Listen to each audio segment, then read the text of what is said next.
નમસ્કાર મિત્રો, અમારા નવા વિડીયોમાં આપ સૌનું હાર્દિક સ્વાગત છે. મિત્રો, આજે આપણે વાત કરીશું 15 વર્ષની ઉંમરમાં પ્રેગ્નન્ટ થઈ ગઈ, પછી ઘર છોડીને ભાગી ગઈ. થોડા સમય પછી તેની સાથે જે થયું તે જાણીને અમેરિકામાં બનેલી આ સત્ય ઘટના છે. ખરેખર હૃદય કંપાવી નાખે એવી આ સ્ટોરીમાંથી ઘણું શીખવા મળે છે. છેલ્લે સુધી સાંભળજો. એક 35 થી 40 વર્ષનો વ્યક્તિ દરરોજની જેમ આજે પણ એક નાનકડા એવા કેફેમાં પોતાનું ભોજન લેવા માટે રોકાયો. એ વ્યક્તિ દરરોજ પોતાના ઘરથી દૂર નોકરી કરવા માટે અપડાઉન કરતો. આ વ્યક્તિ પોતાનો બપોરનો લંચ કાયમ એ જ જગ્યાએ લેવાનો આગ્રહ રાખતો, કારણ કે એ કેફે તેની ઓફિસથી પણ નજીક હતો. એને ઘણા સમયથી ત્યાં જતા હોવાથી તેના માલિક પણ તેના મિત્ર જેવા બની ગયા હતા. આજે પણ દરરોજની જેમ તેને ભોજનનો ઓર્ડર કર્યો. એવામાં એનું ધ્યાન બારી પર ગયું. બારીની બહાર તેની નજર ગઈ ત્યારે તેને જોયું કે કેફેના દરવાજા પાસે એક લગભગ 15 થી 16 વર્ષની છોકરી ત્યાં બેઠી બેઠી બધા ત્યાંથી પસાર થઈ રહ્યા લોકો પાસેથી મદદ માગી રહી હતી, અને તે તેના હાથમાં કચું પકડીને ત્યાં બેઠી હતી.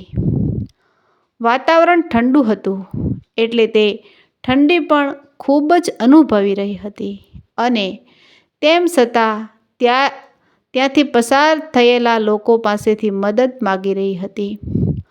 પરંતુ લગભગ બધા લોકો જે ત્યાંથી પસાર થઈ રહ્યા હતા તે તેને અવગણી રહ્યા હતા. આટલી નાની ઉંમરમાં આ દીકરીના આવા દિવસો કેમ આવી ગયા એને લઈને તે વ્યક્તિ વિચારવા લાગ્યો. દીકરીના ચહેરા પરથી તો તે અંદરથી ખૂબ જ તૂટી ચૂકેલી લાગતી હતી. તરત જ તે વ્યક્તિએ પોતાનું ભોજન સમાપ્ત કર્યું. ત્યાર પછી ઊભો થઈને તે કાફેની બહાર ગયો અને દરવાજા પાસે બેઠેલી એ દીકરીને જમવા માટે થોડા પૈસા આપ્યા. તેને પૈસા આપ્યા ત્યારે જોયું કે તે દીકરી રડી રહી હતી, અને તેના હાથમાં શું છે એ જોવા માટે જરા નજીક ગયા તો તે વ્યક્તિને દેખાયું કે એના હાથમાં એક નાનું બાળક હતું. આ જોઈને તે વ્યક્તિ થોડો ભાવુક થઈ ગયો. ત્યાર પછી તરત જ તે દીકરીને તેને પૂછ્યું, જોકે તેને કંઈ જમવું હોય તો. એમ કહીને તે જ કાફેમાં તે દીકરીને લઈ ગયો અને તેને ભરપેટ ભોજન આપ્યું. ભોજન કર્યા પછી તે દીકરીને લઈને કાફેની બાજુમાં જ એક કરિયાણાની દુકાન હતી ત્યાં ગયો, અને એ દુકાન પાસેથી બાળક માટે થોડા પીણા લઈ આપ્યા, કારણ કે બાળક માત્ર 2-3 મહિનાનું જ દેખાઈ રહ્યું હતું. પછી બાળકને જરૂરિયાતવાળી ઘણી વસ્તુઓ તેને લઈ આપી. દીકરી ખૂબ જ રાજીપો અનુભવી રહી હતી. કદાચ આની પહેલાં આવી મદદ તેને કોઈએ નહીં કરી હોય. દીકરીએ એ વ્યક્તિનો આભાર માન્યો.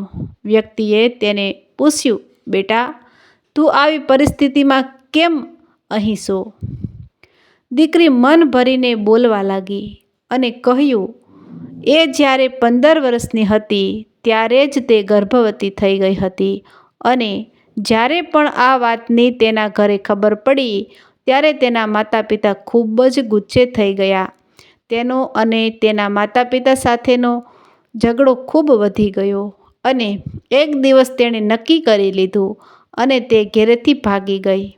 અને તે ઘરેથી ભાગી તેને લગભગ 1 વર્ષ જેટલું થઈ ચૂક્યું હતું. તે વ્યક્તિએ તેને પૂછ્યું, બેટા, તારે ફરી પાછું ઘરે જવું છે? દીકરીએ કશો જવાબ ન આપ્યો. વ્યક્તિએ ફરી પાછું શાંતિથી પૂછ્યું, બેટા, તારે જવું છે? ત્યારે દીકરીએ કહ્યું, તેના માતા પિતા હવે તેને જોવા જ નહીં માંગતા હોય. પછી થોડા સમય પછી દીકરીએ એક ચોંકાવનારો ખુલાસો કર્યો. તેને કહ્યું, હું જ્યારે ઘરેથી ભાગી ગઈ હતી ત્યારે પિતાની સંપત્તિમાંથી મેં 2 લાખ જેટલા રૂપિયા ચોરી કર્યા હતા. પરંતુ જેવી હું બહાર નીકળી કે તરત જ ખબર પડી ગઈ કે આ રૂપિયા થોડો જ દિવસો સુધી ટકશે અને મને ઘણી વખત એવું થતું કે હું પાછી ઘરે ચાલી જાઉં.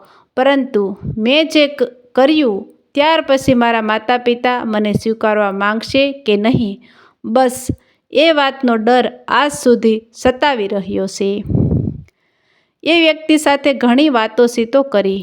વ્યક્તિએ વચ્ચે 2 વખત જણાવ્યું કે તું તારા ઘરનો ફોન હોય તો નંબર આપ તો વાત કરીએ, પરંતુ તે ના પાડતી રહી.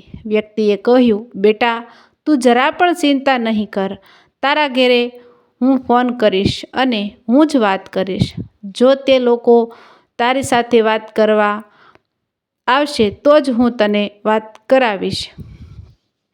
થોડા સમય સુધી દીકરીએ બહાના કર્યા, પરંતુ અંતે તેના ઘરના નંબર આપ્યા. વ્યક્તિએ ફોન લગાવ્યો અને સામેથી કોઈ સ્ત્રી વાત કરી રહી હતી. સ્ત્રી લગભગ આ દીકરીની માતા જ હશે. તે વ્યક્તિ થોડો ગભરાઈ ગયો અને તેની ઓળખાણ આપી. ત્યાર પછી કહ્યું કે તમારી દીકરી તમારી સાથે વાત કરવા માંગે છે. થોડા સમય સુધી ફોનમાં કશો અવાજ ન આવ્યો. પછી સ્ત્રી રડવા લાગી. તરત જ વ્યક્તિએ ફોન દીકરીને આપ્યો અને દીકરી એક પણ શબ્દ બોલ્યા વગર તેની માતાને રડતી સાંભળી રહી હતી. પછી કહ્યું, હેલો મમ્મી, અને આટલું કહીને પોતે પણ રડી પડી. અંતે તરત જ ફોન પેલા વ્યક્તિને આપી દીધો. વ્યક્તિએ તેની મમ્મી સાથે વધુ વાતચીત કરી. પછી સરનામું વગેરે જાણીને તે વ્યક્તિ પેલી દીકરીને લઈને બસ સ્ટેશને ગયો અને ત્યાર પછી ઘર સુધીની એક બસ ટિકિટ લઈ આપી દીધી. પછી એ દીકરીને થોડા પૈસા આપ્યા, તેમજ બસ સ્ટેશનથી બાળક માટે થોડા ડાયપર લઈ આપ્યા, થોડું દૂધ અને તે દીકરી માટે રસ્તામાં કરવા માટે નાસ્તો લઈ આપ્યો.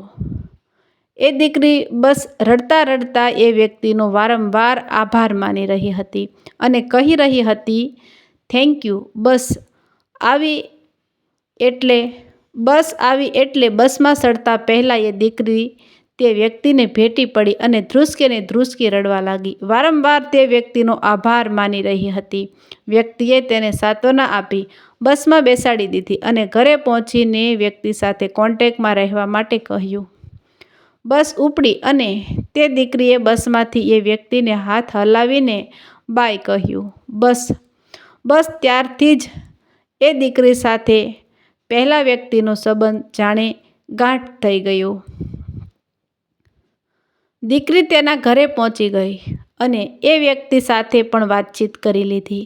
બસ તે દિવસ પછી દર વર્ષે તહેવારોની સિઝન આવે ત્યારે એ દીકરી હોલિડે કાર્ડ સૌથી પહેલાં એ વ્યક્તિને મોકલે.